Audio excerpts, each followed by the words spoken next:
Hi hello అందరికీ welcome back to our channel news guidance. ఈ రోజు అప్డేట్ ఏమిటా అని అనుకున్నట్లయితే ఎవరైతే కొత్తగా పెన్షన్స్కు అప్లై చేసుకోవాలని అనుకుంటున్నారో వారికి సంబంధించి శుభవార్తనే చెప్పుకోవచ్చండి. అయితే కూటమి ప్రభుత్వం ఎన్నికలకు ముందు ఇచ్చిన హామీల మేనిఫెస్టోలో ఒకటైన ఎన్టీఆర్ భరోసా పెన్షన్ 50 ఏళ్లకే పెన్షన్ను అందజేస్తామని తెలియజేసింది కదండి. దానికి సంబంధించి ఈ నెల అనగా అక్టోబర్ నెల 15వ తేదీ పైన అయితే దీనికి సంబంధించిన అప్లికేషన్స్ను అయితే తీసుకోనున్నారని సమాచారం అండి.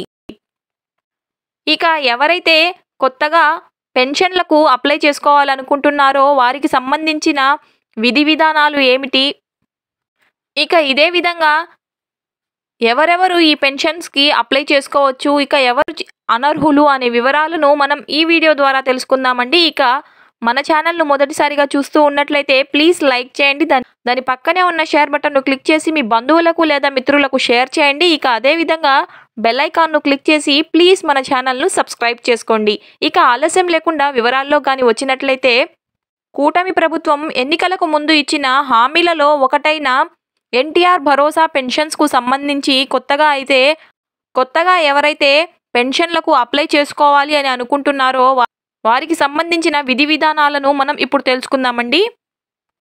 అయితే గత ప్రభుత్వంలో చాలామంది బోగస్ పెన్షన్లను అందుకుంటున్నారండి. బోగస్ పెన్షన్లు అంటే వికలాంగత్వం లేనప్పటికీ ఉందని ఫేక్గా సదరం సర్టిఫికేట్ను క్రియేట్ చేసుకొని వారు పెన్షన్లను పొందుతున్నారండి. ఇలాంటి బోగస్ పెన్షన్ల ద్వారా ప్రభుత్వానికి కొన్ని వేల కోట్లలో అయితే నష్టం కలగడం జరిగిందండి. అయితే ఇటువంటి నేపథ్యంలో కూటమి ప్రభుత్వం ఇటువంటి బోగస్ పెన్షన్లకు సంబంధించి ఒక కీలక నిర్ణయం అయితే తీసుకోవడం జరిగిందండి. ఎవరైతే నిజంగా అర్హులైనటువంటి వారికి మాత్రమే పెన్షన్స్ అనేవి అందాలని ప్రభుత్వం నిర్ణయం తీసుకుందండి.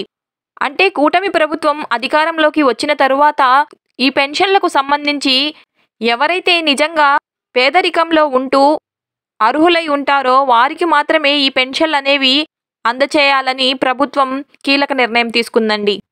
ఇక ఎవరైతే ఈ బోగస్ పెన్షన్లను అందుకుంటున్నారో వారిని తొలగించి ఎవరైతే కొత్తగా పెన్షన్లకు అప్లై చేసుకుంటున్నారో వారిలో అర్హులైనటువంటి అభ్యర్థులకు ఈ పెన్షన్లు అనేవి అందచేయాలని ప్రభుత్వం నిర్ణయం తీసుకుందండి.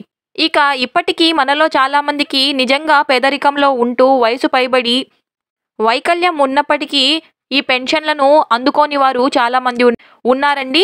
అయితే వారికి సంబంధించి చంద్రబాబు గారు ఒక మంచి శుభవార్తను తెలియజేశారు. ఈ నెల అనగా అక్టోబర్ నెలలో ఈ పెన్షన్లకు సంబంధించి దరఖాస్తులు అనేవి చేసుకోవచ్చండి. కాకపోతే ఈ పెన్షన్లకు సంబంధించి కొన్ని విధి విధానాలనైతే పెట్టడం జరిగిందండి. అవేమిటో మనం ఇప్పుడు తెలుసుకుందాం. ఇక ఎవరైతే మొదటిగా 50 ఏళ్లు నిండి ఉన్నటువంటి ఎస్సీ, ఎస్టీ, బీసీ, మైనారిటీ కులాల వారికి సంబంధించి ఈ ఎన్టీఆర్ భరోసా పెన్షన్ ద్వారా నెలకు 4,000 రూపాయలనైతే ప్రభుత్వం ద్వారా ఆర్థిక సహాయం అందనుందండి. ఇక ఏపీ రాష్ట్ర వ్యాప్తంగా ఎవరైతే కొత్తగా పెన్షన్లకు అప్లై చేసుకోవాలి అని అనుకుంటున్నారో అయితే ఇందులో మనకు దాదాపు 25 రకాల కేటగిరీలు అయితే ఉన్నాయండి. ఇందులో మనం దేనికి అప్లై చేసుకోవాలో సెలెక్ట్ చేసుకొని అప్లై చేసుకోవచ్చండి.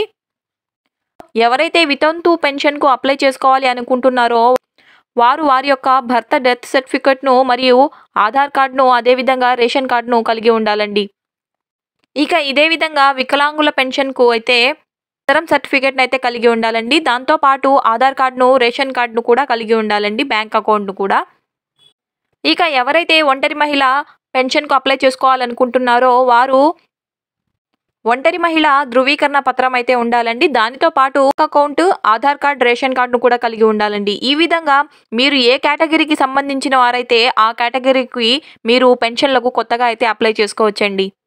అయితే ఈ నెల జరిగేటువంటి కేబినెట్ మీటింగ్లో ఈ కొత్త పెన్షన్లకు సంబంధించి ప్రభుత్వం నుంచి గ్రీన్ సిగ్నల్ అయితే రానుందండి.